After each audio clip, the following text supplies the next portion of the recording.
मागणीवरून शेतकरी नेते रविकांत तुपकर पुन्हा एकदा आक्रमक झालेले पाहायला मिळतात। शेतकरी कर्जमाफीच्या मागणीवरून शेतकरी नेते रविकांत तुपकर पुन्हा आक्रमक झालेत। सरकारने पुढील 7 दिवसात मागण्यांवर सकारात्मक निर्णय न घेतल्यास 27 ऑगस्ट रोजी मुंबईत सकाळी 10 वाजता आंदोलन करण्याचा इशारा तुपकरांनी दिलाय। नियमित कर्जदार शेतकऱ्यांना 50,000 2 लाख रुपये प्रोत्साहन अनुदान, ITR भरणारे पुनर्गठित कर्ज असलेले तसेच 2017 आणि 19च्या कर्जमाफीपासून वंचित शेतकऱ्यांना कर्जमाफीच्या कक्षेत आणण्याची मागणी त्यांनी केली आहे। तसेच कर्जमाफी किंवा OTS मुळे शेतकऱ्यांचा सिबिल स्कोअर खराब होऊ नये यासाठी सरकारने स्पष्ट निर्देश द्यावेत अशी ही मागणी केली आहे। दरम्यान सरकारकडे कर्जमाफीसाठी पैसे नसतील तर मंत्र्यांचे बंगले आणि शासकीय वाहने जप्त करून त्यांचा प्रतिकात्मक जाहीर लिलाव करू असा थेट इशारा तुपकरांनी दिलाय। सरकारने जी अहिल्यादेवी होळकर कर्जमुक्ती योजना आणली आहे, या योजनेमध्ये अजूनही लाखो शेतकरी वंचित राहणार आहेत। नियमित कर्जदार शेतकऱ्यांना सरकार फक्त 50,000 रुपये अनुदान देणार आहे।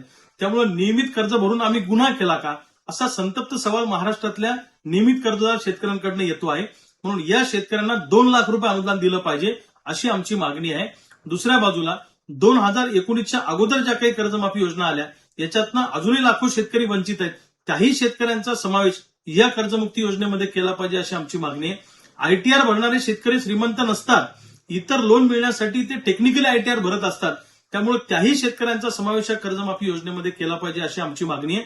आणि अनेक बँकांनी शेतकऱ्यांच्या अपरोक्ष परस्पर कर्ज पुनर्गठन केलेलं आहे, या पुनर्गठित शेतकऱ्यांचाही समावेश या कर्जमाफीमध्ये करा अशी आमची मागणी आहे। रूपांतरित ज्यांचं कर्ज झालेलं आहे त्यांचाही समावेश या कर्जमाफीमध्ये करा आणि सिबिल आमचं खराब होणार आहे या तडजोड योजनेमुळे, त्याच्यासाठी राज्य सरकारनं रिझर्व्ह बँकेशी बोललं पाहिजे आणि रिझर्व्ह बँकेने नॅशनल बँकांना आदेशित केलं पाहिजे की सिबिल खराब करू नका शेतकऱ्यांचं। या मागण्या घेऊन सातत्यानं अनेक दिवसांपासून आम्ही लढाई करतो आहे। राज्याचा दौरा आमचा झालेला आहे।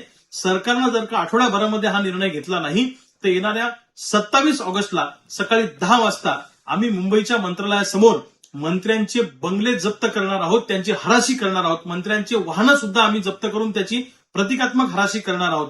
कारण सरकारजवळ जर शेतकऱ्यांना द्यायला पैसे नसतील तर मंत्र्यांचे बंगले हरास करा आणि मंत्र्यांच्या गाड्या हरास करा, त्यातून जो पैसा येईल तो शेतकऱ्यांच्या कर्जमाफीसाठी वापरा असं आमचं म्हणणं आहे। एक हराशी करणारं प्रतिकात्मक आंदोलन आम्ही मंत्रालयासमोर करणार आहोत। मंत्र्यांचे बंगले जप्त करणं, मंत्र्यांच्या गाड्या जप्त करणं हे आंदोलन 27 ऑगस्टला मुंबईला होईल। तमाम शेतकऱ्यांनी मुंबईला उपस्थित